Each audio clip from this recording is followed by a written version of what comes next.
Today's player was one of the sweetest shooters of the 2000s, whose duo formed with Ray Allen gave fans one of the greatest long-range tandems in NBA history. And although they couldn't turn that into team success, it still made for some beautiful basketball. And that player is Rashard Lewis, who came into the league as a skinny high schooler with the odds against him. But his attitude, character, and before his time, talent, allowed him to play a 15-year career where he was a main piece on some great teams. But even though he was a main piece, he was never the main guy. And although he had the talent to be that guy, he never tried to force himself into that role and was happy with whatever situation he was in. And he would do whatever he could to help the team, which would see him play a big role on a team that made it to the finals, and then a more modest role on a team that got him his first and only ring. And if you look at only the team history of the Seattle Supersonics before they moved to OKC, Rashard Lewis finished his career 4th on the franchise's all-time scoring list and 1st in threes made.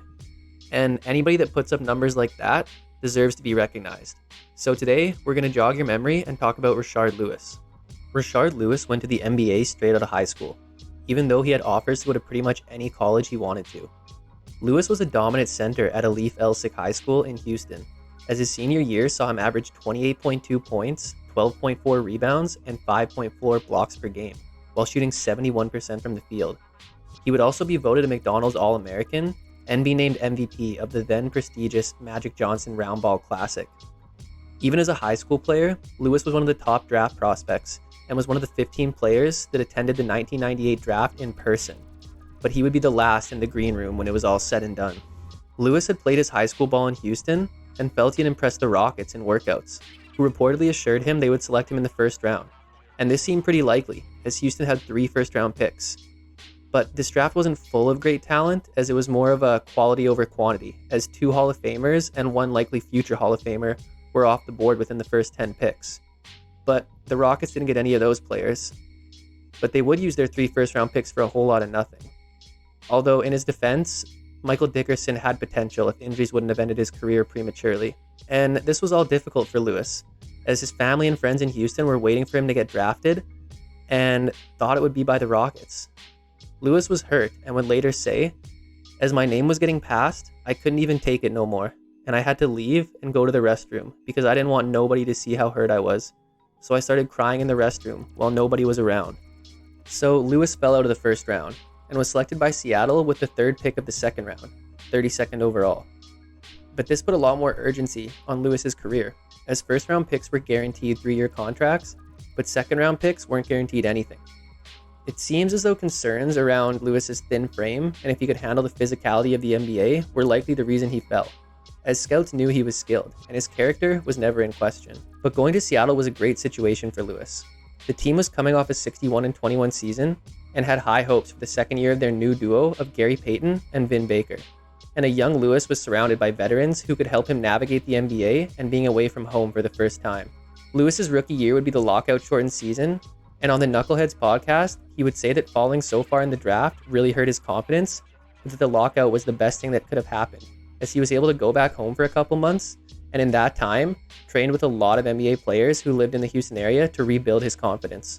Lewis would not make a good first impression, as him and fellow rookie Jelani McCoy would be late for their first ever practice, which led to Gary Payton laying into them when they arrived. But Lewis would get a 2-year league minimum contract prior to the season. However, he would spend his rookie season deep on the bench, as the Sonics likely wanted to ease him into the NBA. Lewis played in 20 games, starting 7 and averaging just over 7 minutes per game, for a Sonics team that went 25-25 and missed the playoffs. For the season, Lewis averaged about 2.5 points, 1.5 rebounds, and half an assist per game. Going into the 2000 season, the Sonics had lost all of their veteran wings that were there in Lewis's rookie season, opening the door for Lewis to earn a bigger role, and Lewis would get a consistent role in the rotation, as he played all 82 games and over 19 minutes a game. The Sonics finished the year 45-37 and made the playoffs, but lost to Utah in 5 in the first round. However, Lewis showed his skill in the playoffs, as he averaged over 15 points per game in a starting role, including 20 points in games 4 and 5. Lewis would show great improvement during the regular season as well, as he had a 30-point game versus Dallas on February 9th.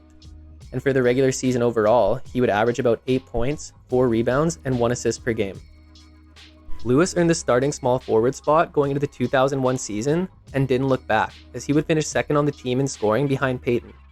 Lewis also shot over 43% from 3, which was a good sign, as he had struggled from 3 the first 2 years of his career, which he would later attribute to the deeper NBA 3 and his lack of strength. His improvements would earn him a spot in the three-point shootout at the 2001 All-Star Weekend. But the Sonics were a middle-of-the-pack team, as Vin Baker was fully on his decline, and Patrick Ewing was well past his prime by the time that he got to Seattle. And they finished 44-38, but missed the playoffs. For the regular season, Lewis averaged nearly 15 points, 7 rebounds, and 1.5 assists per game. The 2002 Sonics were quite similar to 01 as far as wins go, as the team went 45-37. Lewis again raised his scoring average by 2 points per game and was second on the team in scoring. The season seemed to go well, but may have gone better if Lewis didn't miss the last 9 games of the season with an ankle injury, which saw the team go 4-5 during that stretch.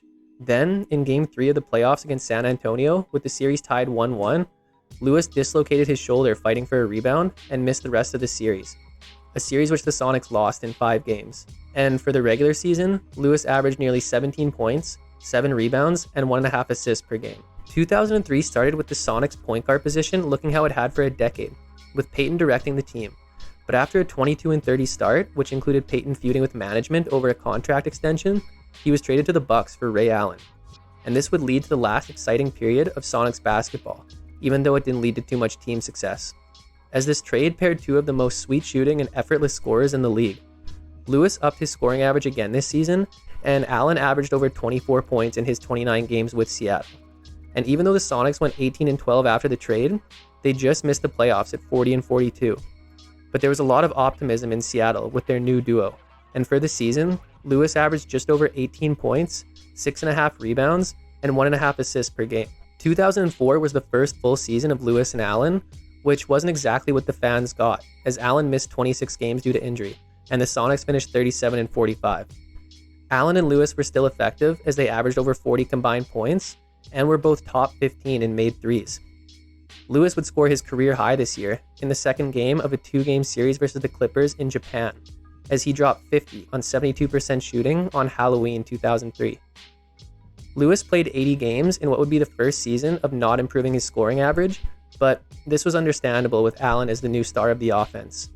And for the regular season, Lewis averaged about 18 points, 6.5 rebounds, and 2 assists per game. The 05 season saw a healthy tandem of Allen and Lewis, and they had the most success they would have in all of their time together in Seattle. They combined for nearly 45 points per game, and were both high on the made threes list. They would both be named to the All-Star team, which would be Lewis's first All-Star selection of his career.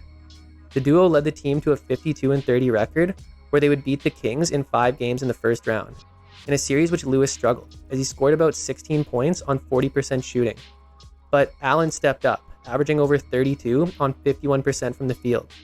The Sonics lost to San Antonio in 6 in the second round, but Lewis had injured his left foot in the series and missed games 4, 5, and 6. And for the regular season, Lewis would average about 20.5 points, 5.5 rebounds, and 1.5 assists per game. 2006 was a huge step back for the Sonics, as even with the healthy Allen and Lewis still averaging over 45 points combined, and still both being in the top 20 in threes made, with Allen setting a then record of 269, the team finished 35-47 and missed the playoffs, as they had the second-ranked offense in the league, but their defense was dead last. And for the regular season, Lewis would average about 20 points, 5 rebounds, and 2.5 assists per game. 2007 was the beginning of the end for the Sonics, as they would begin a rebuild at the end of the season and would move to OKC to start the 09 season. But for the 07 season, Allen and Lewis both battled with injuries, as they missed 27 and 22 games respectively. However, when they did play, they were great, as they both averaged career highs this season and were once again top 15 in made threes. But they just didn't really have any offense outside of these two, and it showed, as the team finished 31-51, the worst record during the Allen and Lewis era, and missed the playoffs. And after the season, Lewis would be sent to Orlando in a sign-in trade, while Allen would be traded to Boston. And for the regular season, Lewis would average nearly 22.5 points, 6.5 rebounds, and 2.5 assists per game. Lewis agreed to a massive 6-year, $118 million contract with Orlando, and would now be part of a Magic team full of shooters with a truly dominant big man in the middle. And yes, I said truly dominant. No Dwight slander here. Rashard would transition to power forward with Hedo Turkoglu playing the 3, and his ability to be a stretch 4 opened up the middle for Dwight, and it worked beautifully. Lewis played 81 games, shot over 40% from 3, and was second on the team in scoring. a team that finished 52-30 and beat the Toronto Raptors in the first round before losing to Detroit in the second round, in a postseason that saw Lewis lead the Magic in scoring. And for the regular season, Lewis would average about 18 points, 5.5 rebounds, and 2.5 assists per game. The 2009 season was the most memorable of Lewis's career, as the Magic dominated the regular season, going 59-23 and finishing third in the East behind Cleveland and Boston, this time with Lewis finishing second on the team in scoring. The Cavs and the Lakers had the top 2 records in the league, and the narrative all postseason was that we were going to get a Kobe and LeBron finals.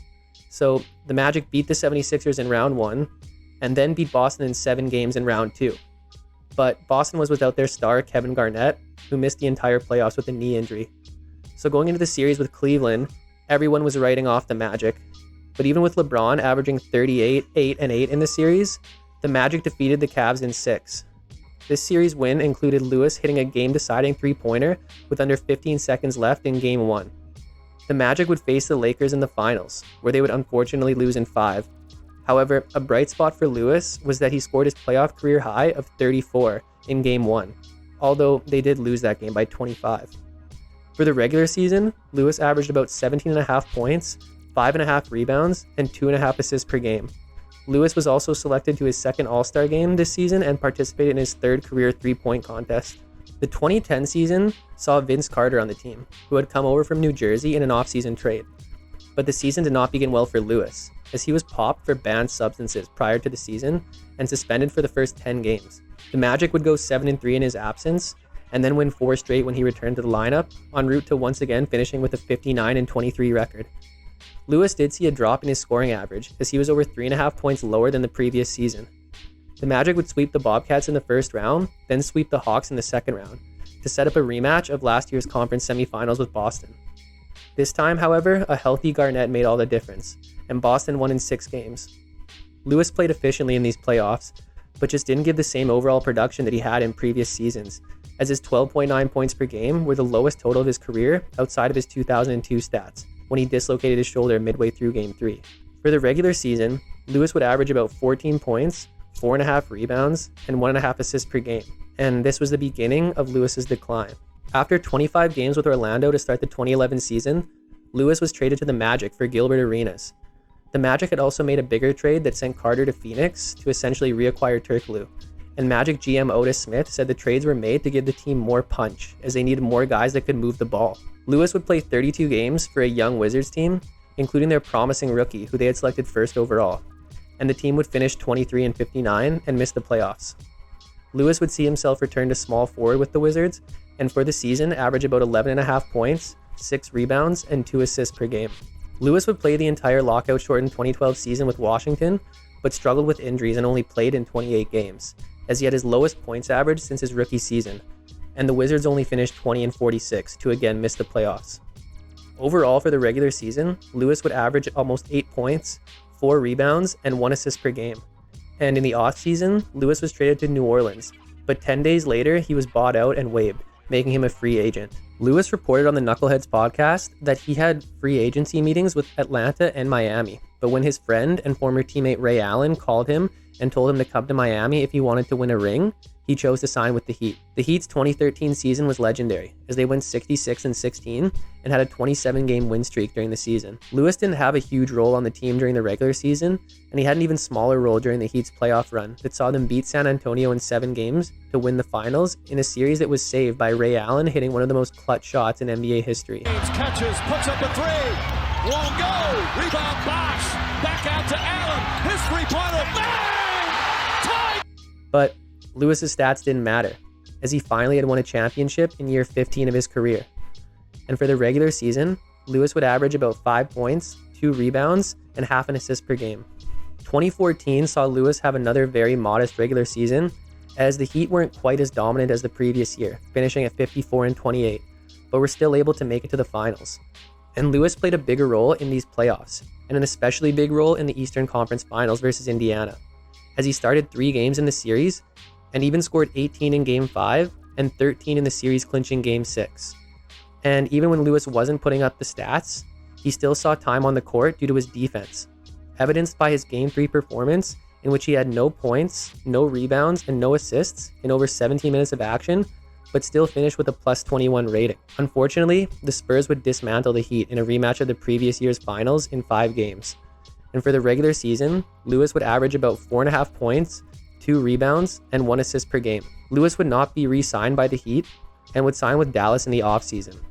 But his contract would be voided days after his signing, as his physical revealed he required knee surgery. And that would mark the end of Rashard Lewis's playing career.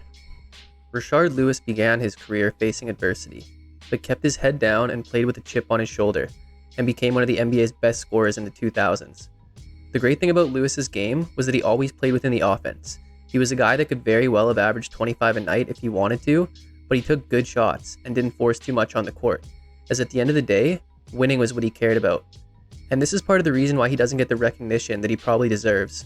But he also spent his best years as second fiddle to stars like Peyton, Allen, and Howard. But his ability to do that with no drama just speaks to his character, so he never got the full shine that he deserved. I also feel like his NBA career gets overlooked because he made it look so easy. The way he scored in his prime was just effortless, and you wouldn't even realize he had 30 points until you're looking at the scoreboard at the end of the game. And he wasn't a talker on the court, but he talked through his game, and his game had a lot to say. So this has been today's episode of Forgotten Player Profiles, looking at the career of Rashard Lewis. Remember to subscribe for more videos like this one, and check out this video on one of Lewis's Seattle teammates. Thanks for watching, and see you next time.